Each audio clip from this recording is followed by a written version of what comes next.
everyone and welcome back to yet another episode of the True Word Bearers. My name is KArond and today I do not have a PvP for you. Rather, I thought that this episode is going to be a thorough look at the True Word Bearers, the Warband as it stands going into the playoffs, how I built it up, my thoughts for it, as well as some tips and tricks for how to be good at progression leagues.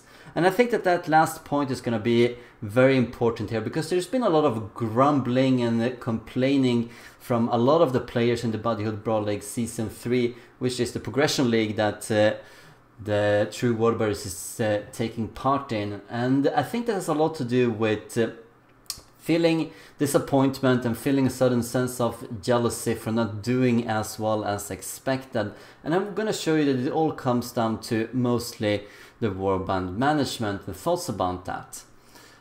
Since doing well in progression leagues is something that I do excel at.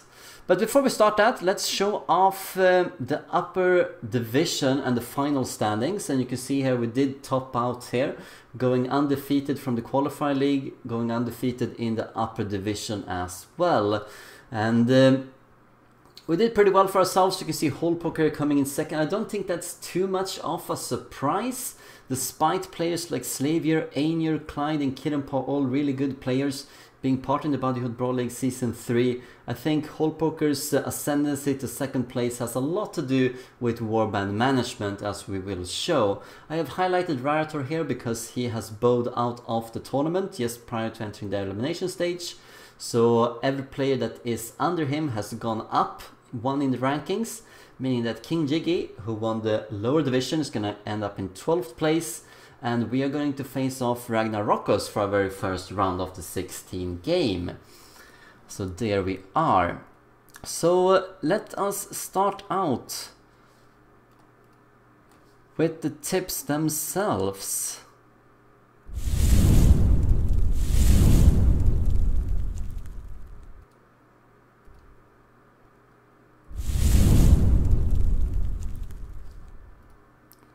Number 1. Managing gold. Gold is of course the most important resource you can get. It buys you all the skills, it buys you all the spells, it pays for all the upkeep, and you should at all times trying to maximize the amount of gold that you get. The first way you can do that, and the most important way that we can do that, is to manage the Wordstone factions. You can see here we have a primary faction, secondary faction and a secondary faction. I've reached 2 in all of them so far. So when you start out in a progression league, the first Wordstone shipment you are going to get is going to be 75 Wordstone. And it's always going to be towards the primary faction. All shipments are like that. So getting up to reputation 1 with the primary faction is going to have a threshold of 100 Wordstones. So you send in 75 as soon as you get them, which should be on your second mission, and then you pitch in the remaining 25 to get it up to reputation 1. At this point, we want to be looking at the 2 secondary factions.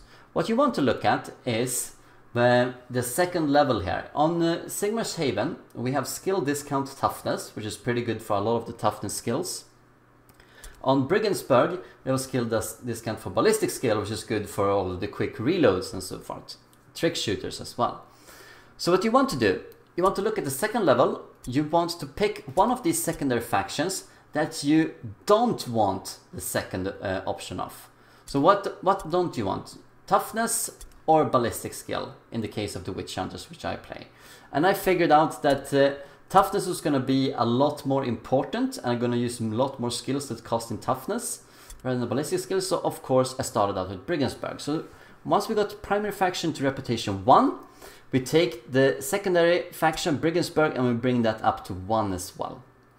At this point we're going to get a little bit more payoff for the primary faction, and we're also going to get the second Wordstone shipment coming in, so it's always going to help us building up, getting to reputation 2 on the primary faction. So we're going to start doing that. Also, this is important because as soon as we get up to the second reputation of primary faction, with all Wordstone requests are now paid a little bit more gold, which helps. Remember, the goal here is to get as much gold as possible.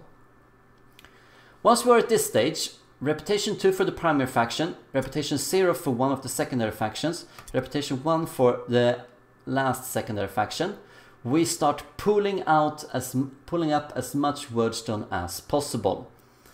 We want to get up 420 wordstone. This will enable us to send all of it to the remaining secondary faction, which we have a repetition of 0 on, and it will be a hard cap at 420. We can't send any more, but we're gonna get it for 100% of the cost. So we're gonna be very efficient to get a lot of money out of that. So once we send in all the 420 wordstones for 4,200 gold, we will be 1 wordstone away from reaching level 2 with this secondary faction. We take a single wordstone and we put it in. Now we have 2 in the primary faction, 2 in the secondary faction, and just unlock toughness, and 1 in Brigensburg. So at this point, Brigensburg is going to be paying off 100%, but none of the other 2 will. So naturally, we send all of the stuff that we have, all the wordstone we get, to Brigensburg. And eventually we end up, and once we do that, we end up in the situation that you see myself in being right now, with reputation 2 in each of the faction. As you can see, all of them pay off 100%. At this point, since you do get wordstone shipments which count for the primary faction, you want to send all of your wordstone to Sigmar's Haven and Brigensburg, the 2 secondary factions. And this works exactly the same if it was a destruction side, mind you. We want to send it up to 1199 on the first secondary faction and 1199 on the secondary faction. That's going to maximize the amount of gold and then try to bring this up. The only reason I haven't done this for this particular warband is that the tournament is about to end soon, and I was trying to reach the preferred agent here. I'm doubtful that I'm going to do that, but we will see. We have 3 more missions left for the Perforation, Leadership, Celerity and Iron, as well as the 1 more fulfill wordstone request 1 more day. But otherwise, if the tournament would have gone on for a much longer time, you would want to focus on the 2 secondary factions, maximizing gold yet again. So that is the wordstone reputation trick, and I did say this and show that last time, and this is the only thing that people seem to have been caught on a little bit. Before I told everyone of this, no one did this, so you're welcome. And yes. So we are going to continue on that. So if you want to get the wordstone factions up, of course you need to get as much wordstone as possible. Sounds easy, but what it really means is that whenever you go into the mission tab, you just pick the map that gives you the most amount of wordstones. If it has exceptional or good or whatever the limitations are for the tournament, just pick the map that gives you the most amount of wordstone, focus on getting the most amount of wordstone. And because a lot of people do seem to believe that you should pick things that are exceptional for the loot, but as long as your rank for the warband is pretty low, unless you're starting at level 5, you're not gonna get much loot out of it. The game has this weird instance of that it assigns a number to a chest of how much the chest is going to be worth, and if it's worth, say, like 30 points, whatever that means, that is equal to a purple item. But then it could equally just put 6 white items in there, and it considers that to be more or less the same. So even if you get something that is exceptional on a map when you're at a very low warband rank, you're not really gonna get too much in the way of loot. So you really need to just maximize the amount of wordstone. And to maximize that, it's also pretty much important to manage the amount of days that you have. A little trick that I usually do when we do start at level 0 starts, for instance, is that I do spend the first 7 days just clicking forward, so that I can get a nice first market rotation. And then I pick out whatever blue item is usually around there if I'm lucky enough to get one. And start out with a little bit of an advantage that I can build from. After that, I'm really careful about using any kind of days. You don't want to skip days to get better missions, just pick something. Because the more days that you do waste, the faster the wordstone shipments are gonna come in. And wordstone shipments don't pay as much, and they also count towards the primary faction. And you don't want to level that up too quickly. So the way of saving even more gold is of course to then manage the amount of days and trying to minimize the amount of days.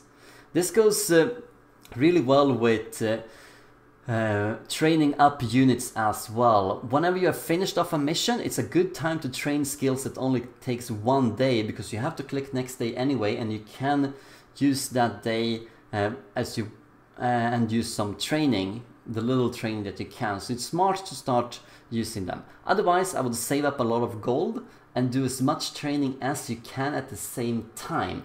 And that means trying to spread them out. Like if your leader is going to train hardy, for instance, which takes 2 days, you want each of the other units to have the gold enough to pay for training a skill that takes 2 days or less. You don't want someone training a skill that costs 4 days and the other one's training stuff that costs only 2 days, because then you're wasting days once more. So save up the gold and use it later on. For the progression tournaments, usually they do tend to play with exhibition nowadays, so it doesn't really matter that you're a little bit slower. What matters is the end game. You should also take note that when you do play in the PvEs of progression tournaments, not all items are worth the same. A lot of the items are worth a little bit different in gold. To illustrate that, let's go to the shop here that I have right now. You can see that buying etheric elixirs costs 150, elven wine 75, draw to focus 52, and antitoxin 30. So it's all about when you manage to try and maximize the amount of gold. When you do loot stuff on the minimap, it is important to pick the items that give you the most amount of gold. And as you can clearly see, etheric elixirs, when it comes to consumables, if you're within a choice of picking up an antitoxin or a draught of focus instead of an etheric elixir, you should really pick the etheric elixir. And it goes the same thing with all of the weapons. You should pick up shooting weapons, especially weapons that are enchanted first. After that, two-handed weapons and so forth. And some of them are worth a little bit more than others. Apparently, for instance, swords are worth more than axes, for instance, which are more than daggers and so forth. So try and pick out stuff that gives you the most amount of gold. And the game is all about these thousands of little mini decisions, what you manage to loot and what you don't loot, and you can get a lot of incremental value from picking the most valuable stuff all the time. There is another idea when it comes to well, we'll go over that soon. So there, just suffice to say that items are worth different amounts of gold, and it pays off to learn which items are worth more. That's more or less it. And when you are out on the map looting stuff, if you do find, for instance, a chest that contains worthless items, what I usually do is I pick up one of those items and then I put it back. And usually that does neutralize the chest from being part of the equation. Remember that if you do win a PvE against the computer, you do get a percentage of the loot remaining on the map. This makes it worth it to pick up, for example, wordstone fragments, because each wordstone counts as a loot point. Each chest counts as a loot point. And since chest normally contains more items, if you pick up a wordstone fragment that's closer to you that you can get, you have less options, less loot points left on the map that you're going to randomize from. For instance, let's say that you have 10 loot points left on the map that you're going to get a percentage of the loot from. Let's say it's going to be 60% that you get. I think that is more or less 10 units on a hard mission or something like that. Don't really know exactly right now. So if you're going to get 60% of those 10 loot points, that's 6 loot points. So the game is going to randomize between chests and wordstone for those 6 loot points. A chest loot point is obviously worth more than a wordstone loot point is, because a wordstone you could get a fragment, but from a chest you could get more items. So if you are unable to pick up a lot of stuff, better get the wordstone once again, because then you have more items available for your loot, post-battle loot. And I have noticed sometimes when the game cannot really give you much in the way of post loot, when it can only give you chests that you have touched, it tends to give you what's left. So if you don't really want that, you can take white stuff that is in a chest and put it on a corpse of one of the computer bodies here, and you will get rid of that stuff as well. But usually just picking up one of the white items and putting it back is enough to make sure that it's excluded from the winning pool.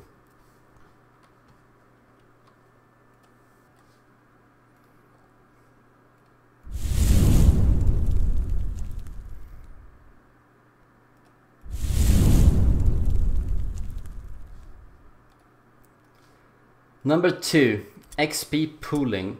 So I was going to start off with this a little bit, but I was close to mentioning it, but let's mention it now, which is that there is this idea that you can load up on consumables and thereby raise the rating of your warband, which in turn will affect the rating of the opponent's warband, and then you're hopefully going to get much more loot from that.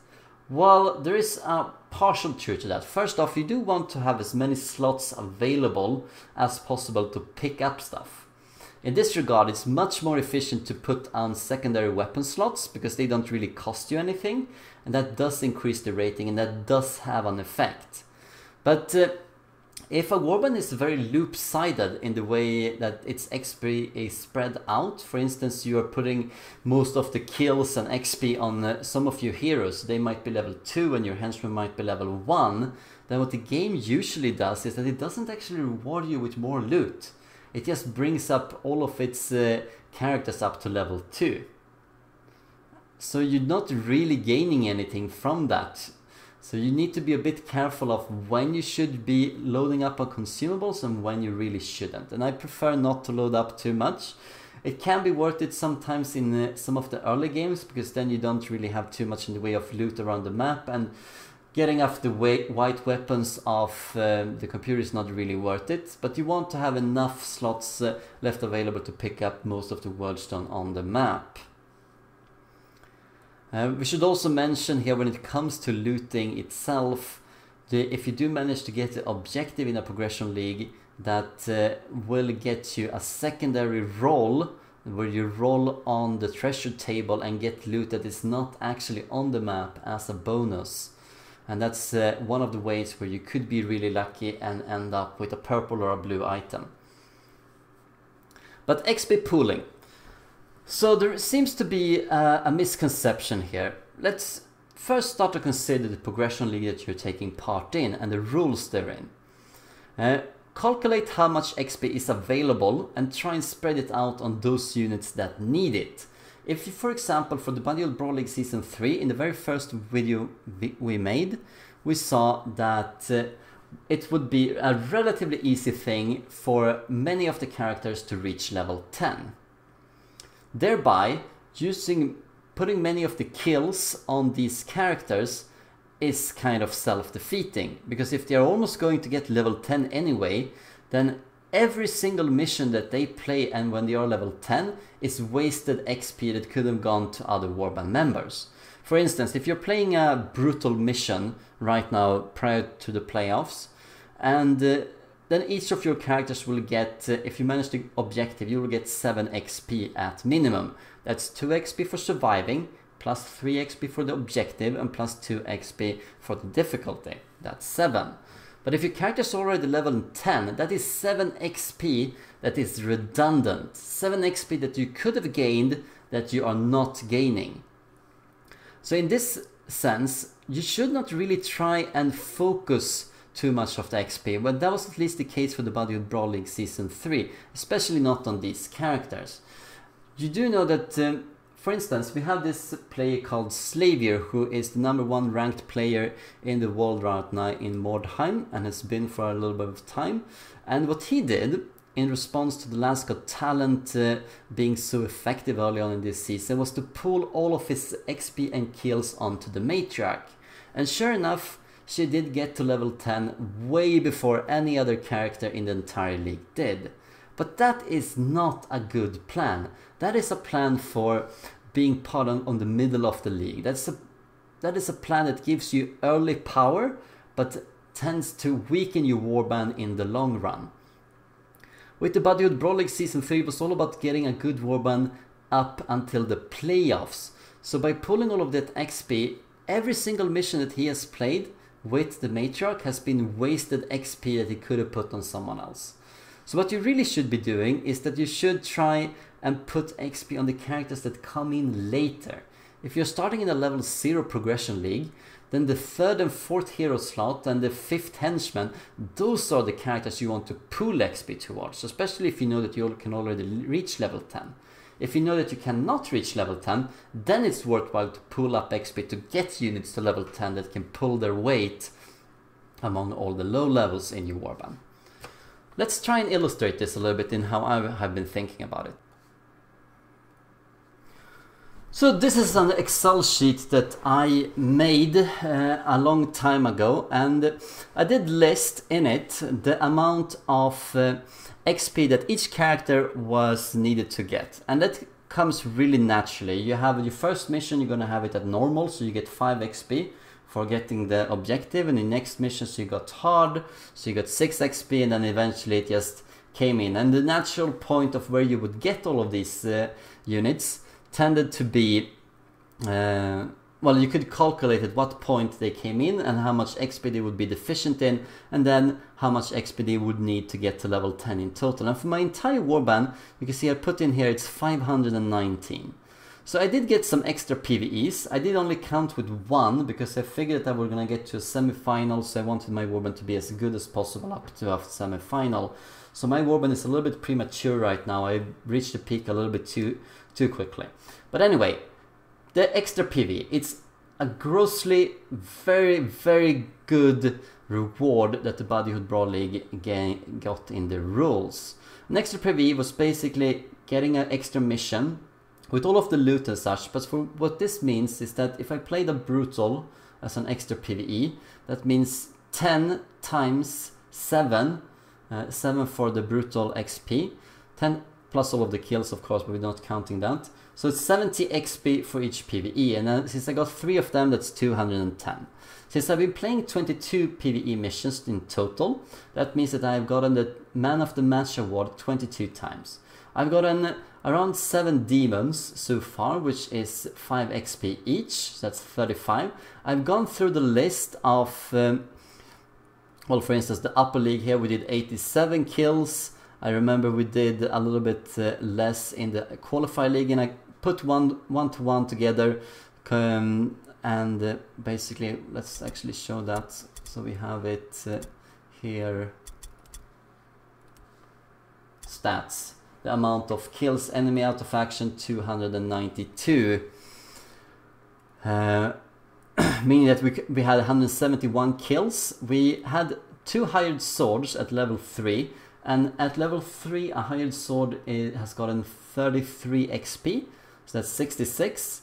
We got 4 PvE plus 1 difficulties, that's 40 XP. And I did a little bit of tricks. Since I got the hired sword way too early, I used this kind of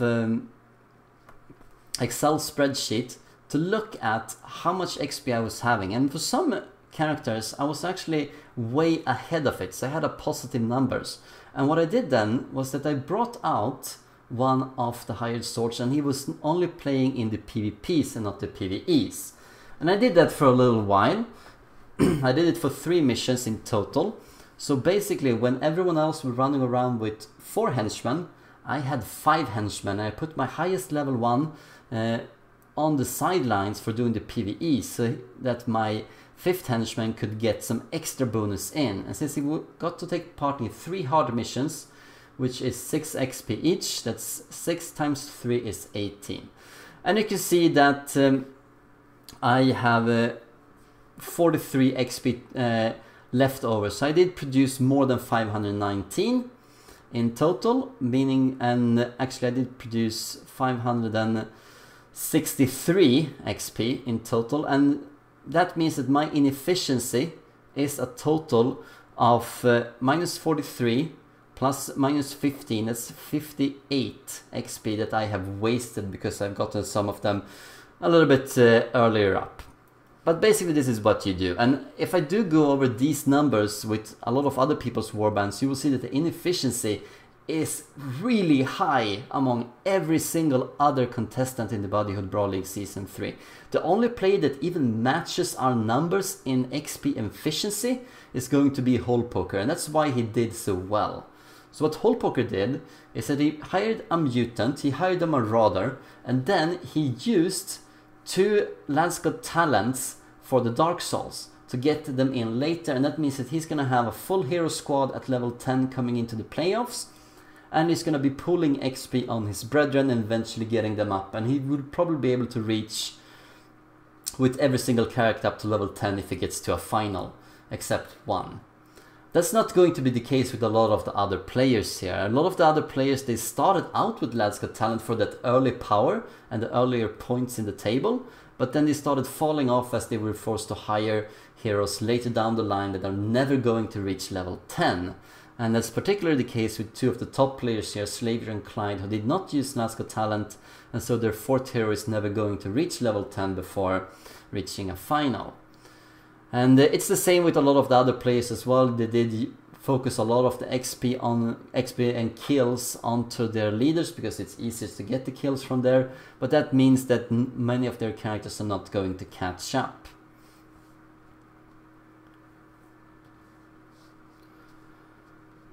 So let's take that off and just quickly summarize here, which is that pooling XP, if you do play in a level 0 progression league, you should always pool as much XP as possible on the characters that come in later, especially if you know, well, only if you know that they are going to reach level 10, which was the case for Bodyhood Brawl League Season 3 and is the case for the Bodyhood Brawl League Season 4 as well as some of the other progression leagues, including my own, coming up. So let's start over and get down to point number 3.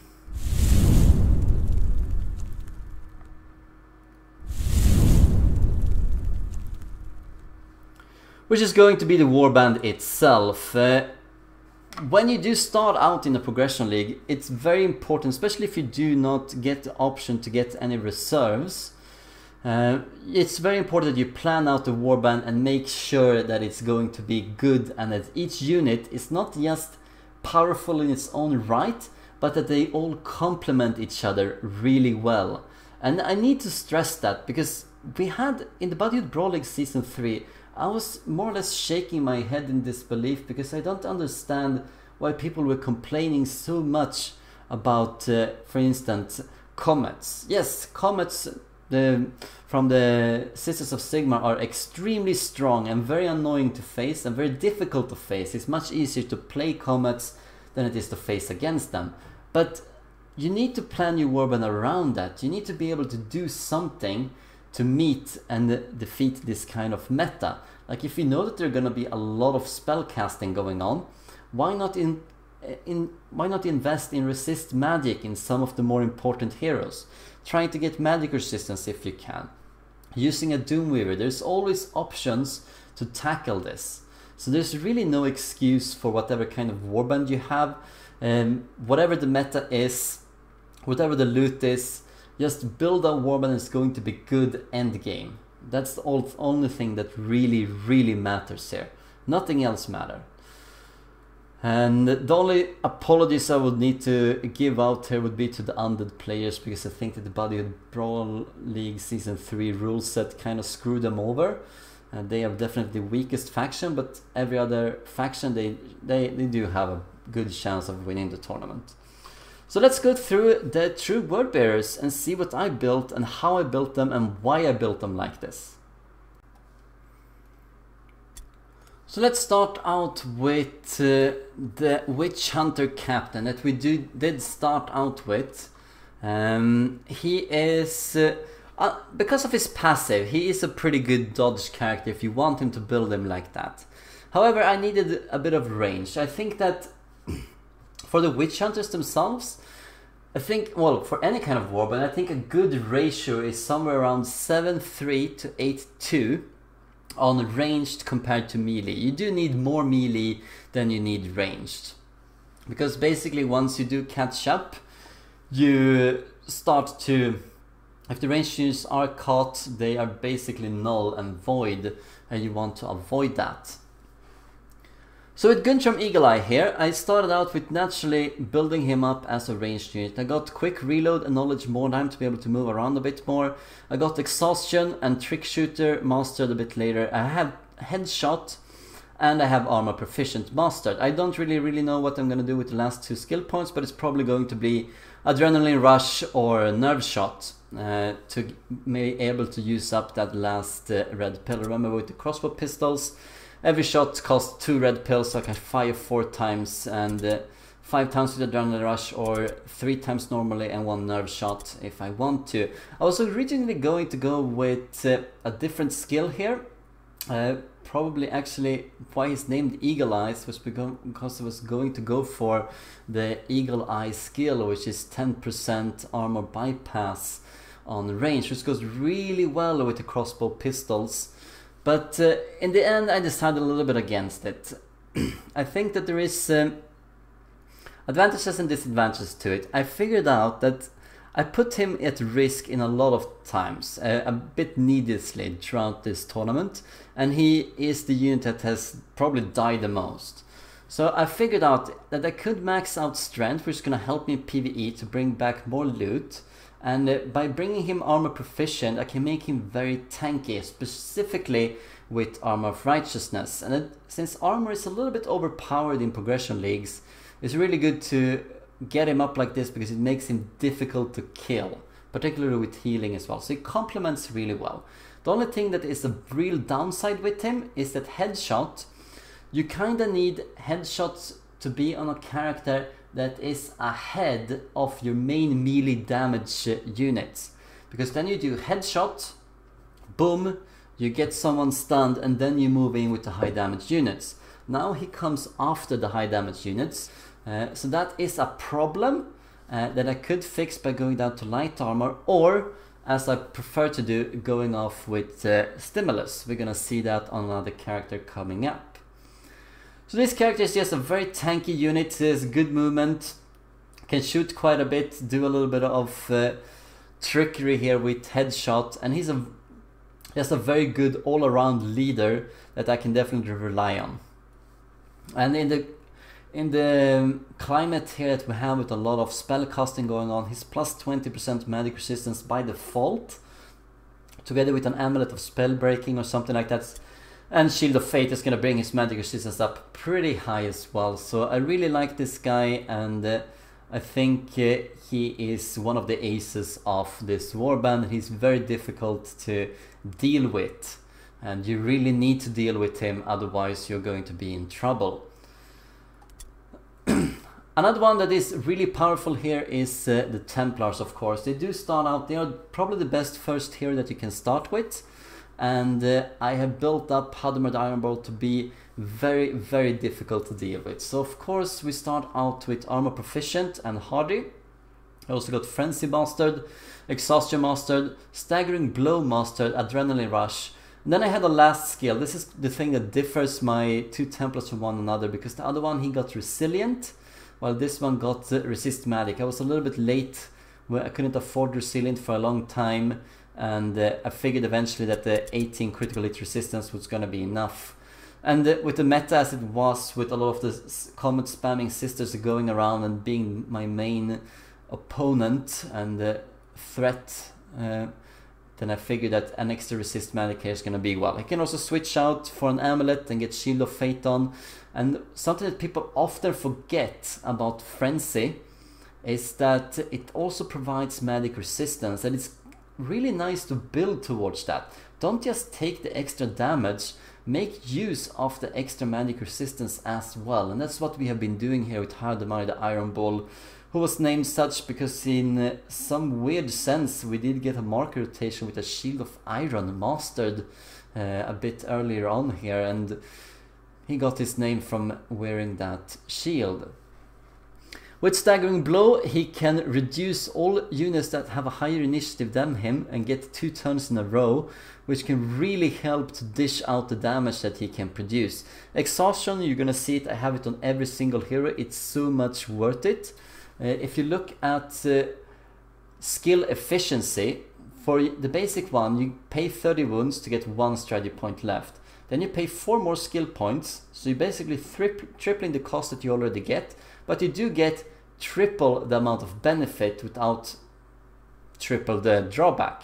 And this is very rare, there are not too many skills that do that, and this just simply means that those skills are a lot better. You can, for instance, we can take a look at Resist Magic, which if you master it, you get only double the bonus for triple the skill points. And that makes it less worth it as far as efficiency goes. Staggering Blow is also one of those kind of skills that is really efficient. It's minus 10 initiative for the basic version, minus 30 for the mastered one. One of the other skills that is extremely efficient skill point wise. And this enables the Warband to dish out a lot of damage to 1 or 2 targets once they get engaged with the Templars. And a poor engagement by our opponents is basically going to see that they are going to go under. A very strong character, of course, able to be buffed up with Armor of Righteousness and all that kind of stuff, as we will see later. Let's go on to one of our Zealots. We have 3 of these Zealots and they're built exactly the same. So we do have a Web of Steel, we have Burn the Witch and Insult. All of my henchmen have Insult to be able to use a little bit of extra hit chance when it is needed. Most players in this league have built their characters to not be melee resistance because it's pretty difficult. These ones are melee resistance, you can see it 52% melee resistance, which is pretty good. And since so few have them, a lot of players are sitting around on 30 to 40% melee resistance on most of their characters. Remember the Templar, he has 20 weapon skill right now. You start out with 80% hit chance, plus 40% here from weapon skill, it's 120. So with Insult, that's 130, meaning that if a target has 35% melee resistance, we're still hitting at the maximum 95% hit chance, and most of the time at least 90% hit chance, which is pretty good. That's why I don't really feel like Insult Mastery was worth it, and that's why none of my heroes have Insult, just all the henchmen to help dish it out. Because we don't bring out Adrenaline Rush on this character, I felt it's needless. You can see that here, with a purple hammer he does 39 damage on average. If you assume that the target has, let's say, 30% armor, which is pretty popular and pretty common among most of our opponents and most of the way people build their warbands for Progression League, that means that when he hits with the purple hammer, he's going to do 30% damage less. So 39 damage, that's going to be around 26 damage. Do I want to use Adrenaline Rush, lose 30 wounds for my chance to do 26 damage? No thank you. That's barely worth it, and if a character is about to die, I'm pretty sure I'm gonna find some other way to be able to do that. He does have Burn the Witch though, so you can't completely ignore him. You can't just tie down my Templars with all of your melee units and expect to pummel on them without being hurt in return. The Zealots are gonna go hunting, and they're gonna be chasing down any kind of spellcaster we can find, and if a spellcaster happens to be in combat with a Templar, they are already going to die. This is the same reason as all of my henchmen also have Burn the Witch. Building up Hardy, really useful. Awareness and Shield Specialist to build up towards that melee resistance. And the last skill I got Cool Headed. And as you can see here, he has 96% all alone check. And if he managed to get a purple pendant, he was going to go up to 101%. That's going to make him completely reliable, just like my Flagellants and Templars. And then that means that every single melee unit I have, nothing can really go wrong in the way of all alone. And I really like that. One reason why people do like Dark Souls and consider them to be one of the best henchmen in the game is because of their reliability. And getting that reliability up for the Zealots is crucial. Don't really care too much about Fear and Terror, there are not too many enemies that have that. but all alone can happen at any time, and we have faced a few all alone checks where it's been really dicey. We have managed some of them, we have failed some of them, and being immune to them is going to be really good for us. And this basically means that this character serves a tanking role, but a character is useless if he's only there as a tank. So of course he has some way of influencing the battle and making him useful. He is very dangerous towards any kind of spellcaster. And of course, if people are doing some kind of shenanigans and completely ignore them, I can always switch to a two-handed weapon and start dishing out the damage. And you don't really need Adrenaline Rush for that. Sometimes people, what they do is that they switch weapon, use Adrenaline Rush, and then they have 5 red pills left over to do their 2 attacks. I don't think that's a good case for Adrenaline Rush with this character, since he has such low strength. Instead, I figured that it's much better to use a normal attack, switch to a two-handed weapon, then do a two-handed attack, and then be open with two-handed attacks for the next round. That is a much better sequence. It doesn't cost me anything, it's slightly less damage, but I also don't take any real damage. And the 30 damage difference that I take to myself is more or less negligence towards the damage that you would do extra. So I don't feel that you actually gain on that. Sure, you might do 30 damage extra, but you also take 30 damage to do that. So not really efficient in the long run. So let's go through here. We have Matias Holzer, our last god talent that we had to bring up if we were going to get all characters up to level 10. He's not as good as a witch hunter, I feel, or as a smuggler, but it does come with a very powerful ability, Trial by Pain. A lot of opponents in these kind of leagues have figured out that doing the switcheroo with the weapons to go forth on the initiative ladder is a really good trick, and many people, especially early on, they start out with two-handed weapons, then switch to weapon and shield or weapon and empty hand to boost themselves up, and Trial of Pain can stop that, as well as it can nurture enemy heroes. Remember that if we do hit with one of these, every single attack that they do, they're gonna take 10 to 30 damage. This is much better when you're facing someone who has a single one-handed weapon and a shield or something like that, rather than someone who has a two-handed weapon, since they have more attacks and they're gonna take the damage much more. In an environment where armor is supreme, this does a lot of damage over time, and you're trying to focus too much on enemy heroes as much as you can. We have Master Exhaustion, we have Quick Reload, we have Knowledge Mordheim, we have Trick Shooter to make sure that we hit with stuff, and Master Last Got Talent. When I did get this character, the first thing I did, of course, was to bring up the intelligence up to 9 right away. And I do think there was a reason for me not building. Yeah, I think indeed we got an injury here that made him useless for getting up alertness to be one of the tanky Zealots. So that's why we got him up to the Last Got Talent choice there. And we have Nerve Shot. In these kind of environments, with armor being so powerful, a lot of players do go with Web of Steel instead of Sidestep for obvious reasons, and so Nerve Shot is going to be a lot more worth it. It's not really, I didn't feel like Knee Shot was going to be that crucial. Knee Shot is a little bit exaggerated, I think. I don't think it has that kind of power, especially not with the kind of initiative tinkering that we can already do. Which is more powerful with the staggering blows and the stimulus, as we're gonna show here later on.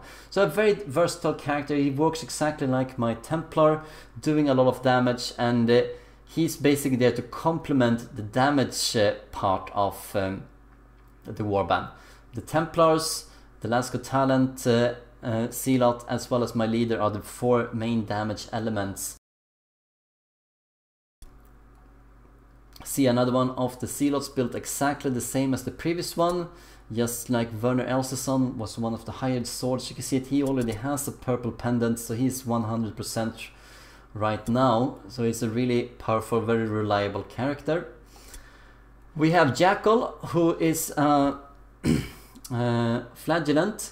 I decided that I wanted the Flagellants rather than more Zealots because I wanted the leadership. I've explained this once before in a previous video, but essentially wanted to get up to 260 morale, and you needed some units having 15 leadership, and I didn't have that option on most of my heroes, or felt like it was not efficient enough, so that's why the flagellants are here.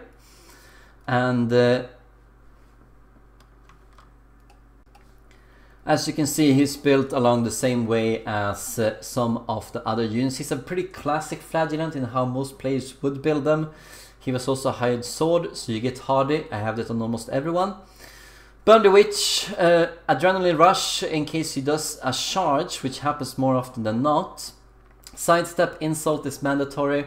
He has Resilient, and of course he has Avoid to bring up that dodge chance a little bit more higher up and make sure that Sidestep is going to be useful. So he can do a bit of damage and can also do a bit of tanking. He's a little bit of mixture of both and how people would normally build their flagellants, and he's pretty good at what he does.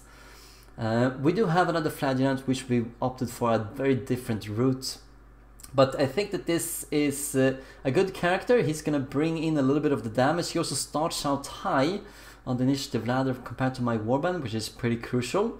That means that we get to act with some of the henchmen first, and he can help bring down some of the stances before the Templars come in. Here we have the second Templar, and as you can see, instead of going with Resilient resist magic, we have Resilient instead. So a little bit missed, he's a bit more vulnerable to magic, but what can you do? Pretty powerful character as well. I did a mistake when I went up to 13 strength instead of going up to 18 in toughness, and that's mostly because there is an inefficiency with the weapon choices. So I had a hammer on him, and for a hammer 13 strength is more or less the optimal where you want to aim at, but if you do have an axe, you want to end up at 12 strength. That is where most of the power comes from. That's where this kind of damage curve for weapons, and one of the peaks is 12 strength for axes, so you wanted to kind of get that. But I didn't expect myself to get a purple axe, but here we are, and I'm gonna use it, and essentially the +1 strength means that instead of doing 44 to 49, I do 44 to 50, so it's only half a damage point, and you can see I would rather have +1 toughness instead of that. Here we go with Mongraal, and as you remember from the Excel sheet, he's the only character that's not level 10. He's 15 XP away because I've been focusing a lot of the XP on this guy for the last few missions. The last mission was my first perfect mission, in which case we faced Sisters of Sigmar with a matriarch that had 98% on the route check, so we got to kill all 10 characters, and he got all of them, meaning he got 17 XP for that mission, which was kind of amazing. With Alaska Talent Zealot, we need at least one flagellant. We already got that, but instead of getting another tanky Zealot, I decided to get a flagellant because of the morale total getting up to 260. I didn't really expect this character to come up to level 10, and indeed he really probably shouldn't have been unless we'd gotten so many extra PVs. And I got with a little different route with him here, as you can see. I started out with Hardy and Adrenaline Rush and Burn the Witch as normal, but he has a Curiosity which is demoralized, and he's completely ignored Agility. So he is a character that has no defense whatsoever, whose main defense is going to be to produce all alone checks. He has a purple great axe of this mace that's minus 12% to fear, terror and all alone, which is minus 17 for all alone with demoralize. And if I can get a purple head slot, I can use the Rune of Dismay, one of the very few purple weapon enchantments that we have. I put it on his head slot as well, then it's going to get minus 29% all alone on each hit that he does, and that's minus 58% all alone, which is going to be a clear routing for any character that is affected by a Mongraal. So Mongraal is perfect as the way he is. You can see it, I purposely put him at 41 initiative. Remember that the Templars are at 43, and the Templars cannot disengage. This is a way for me to get out of engagements with the Templars. So just get into a fight with the Templars. I remove the kind of stances that they have with the Templars, and then Mongraal comes in, does a lot of all alone penalties to the target, assuming he hits. and then the target is going to flee from an all alone check on their next turn. It also provides an excellent defense for himself. And if I do put forth an Armor of Righteousness on some of the characters so that they do cause fear, he can also make sure that it gives him a little bit of defense if people are afraid of him and getting minus 30% chance to hit. As for going forward with this character, since he doesn't really have any defense, the Adrenaline Rush is going to be useful to getting Strong Blow. Since I didn't have that available for the previous Flagellant, since we didn't have Strength 6. So you can do even more damage. We of course gonna get Insult as well. Then we have, let's see, we have one more left remaining. It might be Frenzy or Swift Charge or Retaliation, something like that. But basically he's here as a flanking character, a character that you really cannot ignore, and pretty good at what he does, even though he's fragile and he's tended to die in every single game we played with him. In fact, he accounts for most of our PvP deaths, since it's been such low level. Here we have one of the masterpieces that ties this warband together, Kurt Truthbear. We have leveled him up and fed him most of the demons, and XP pulled a lot of this guy to give him up. We have Divine Study, Knowledge Mordheim, Devotion, Exhaustion as usual, Stimulus and Adrenaline Rush.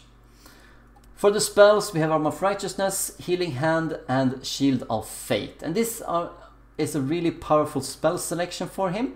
It means that he can cast Arm of Righteousness 3 times, he can cast Healing Hand 2 times, he can cast Shield of Fate, help boosting up against all of the combat spammers that we might face or against lightning.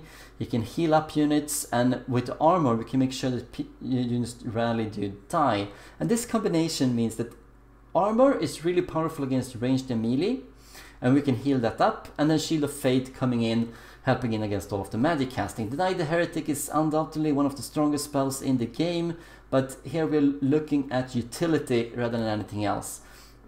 If he's not going to be in combat for too often, it's important to be able to use up the initiative ladder a little bit. So we have Stimulus, can boost them up, can produce nasty effects for our opponents, and we can do that 3 times with the help of Exhaustion. Remember that with Exhaustion we do get 10 blue pills, which basically means that we can use it 3 times.